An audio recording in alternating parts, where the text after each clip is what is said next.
So check it out, I'm back.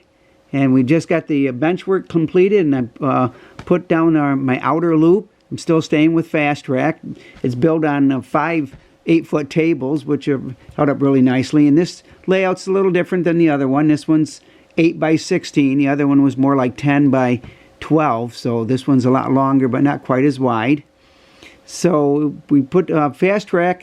I watched some videos on it, and it said to individually solder jumpers for each piece, and that would eliminate the voltage drop issue that comes with fastrack. And they were right. It's a lot of painstaking work, but it was worth it. And I also ran feeder wires. I've got one here, and I've got one on the other end of the layout. And I've been running this General around that I just got today, and it's been running great, so I don't have any voltage drop issues. So if I figure if there isn't any on the largest, there shouldn't be any on the smaller ones either. And so I intend to have 4 fastrack main lines, and then an inner loop that'll have, I'll probably use just regular tubular track because I want to use some of the old accessories. I've got a K-line barrel unloader and some Lionel ones that the dairy cars that unload the milk cans and other things that I want to do. So I thought we'd check out this General. It's been through kind of a rough life. It was my friend, it was part of his dad's collection, and his mom had it on top of a shelf and had been knocked off a few times, so I had to repair a couple of brakes in it, and I also had to make a little lens for the headlight. And I've got the chimney cap on order, as well as the whistle was broken off. I found one of those on eBay. What's interesting about this is the way the headlight works. There's no wires to it. It gets ground from here, which hooks to the plate that is kind of the base plate. And then for the for the center rail pickup, this railing right here, there's a little brass thing that comes off the motor, just a little brass arm that this railing engages, and that gives you the center rail pickup for the headlight. I thought that was kind of clever, actually. So I got it running really good, and I also got a few cars. I think the middle car lights, and I think that was an add-on car. And I threw a few Johnny Rebs on there just to guard it. So we'll take it for a spin. You can check it out. Here's my new loop. Here we go. Kind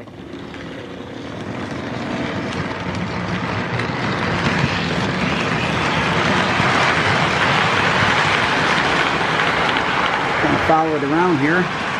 I added some more lighting. I've got 2 more lights here to try to brighten things up a little bit. And I've got a bunch of new stuff too. I got some new locomotives. I got some new K-line stuff. Of course, I've got Mark stuff and my customs, of course. So we're going to hopefully, as I slowly build things, I'll keep making videos so you can see the progress. You can see I've already started the second loop. I've got some pieces of track coming for that, some of those little pieces. That's the only problem with fastrack is you can't cut it. You have to buy the little individual pieces, and I bought some 3-inch and 1.5-inch ones that should be here pretty soon. But as you can see, I have no issues with voltage drop. The train runs at the same speed all the way around. It's great. So I highly recommend the fastrack that you put those jumper wires in. Yeah, you can see there's a Johnny Reb there, and there's one guard in the back of the train. Don't want any of those union guys sneaking over and trying to steal it.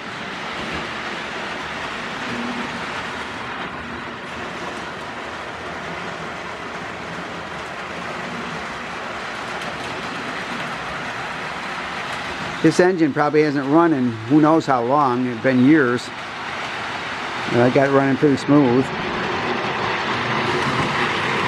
And like I said, I have the missing smokestack cap on order, as well as the broken whistle. So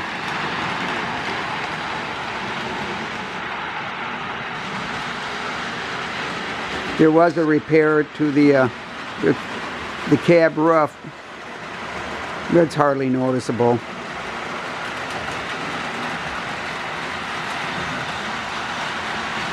And this is another one of those trains that I've wanted. be able to run it with my Marks WM Crooks trains. So as you can see, I've got all my cabinets with my customs right here, and been able to, along the back, store some stuff up there. So I've got lots more storage space now, and it's so much better to be up off the floor. Didn't think I would like it, but now I love it. So thanks for all those that encouraged me to finally do this. I don't know if I'll build any mountains. I'm not really a scenery guy. I'm more of I just like to run trains, but we'll make it look nice anyway. Haven't really decided what the main theme's going to be. And we'll put the camera back down.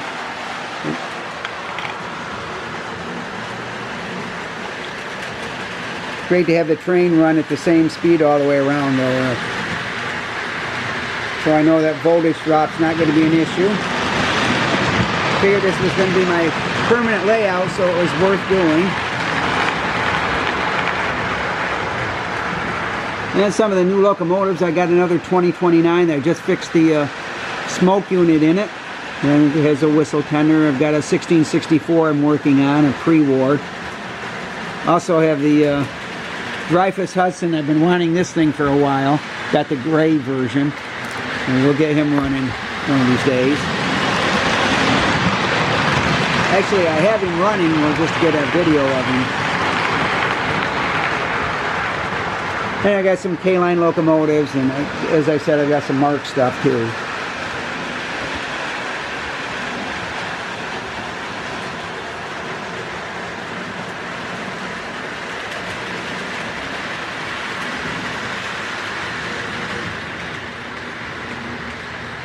All right, run smooth. Okay, so keep watching, keep checking back. We'll keep working on it. I know the pieces that I order should be in by Saturday, so hopefully I can get things a little more organized then. And also another thing I did was put some foam board underneath my track to try to quiet it down a little bit. Fastrack can be a little noisy, and of course being on these plastic tables with the wood underneath, that's more an amplifier, so the foam board has really helped cut down the noise. So thanks again for watching. God bless. Never forget, Jesus is Lord.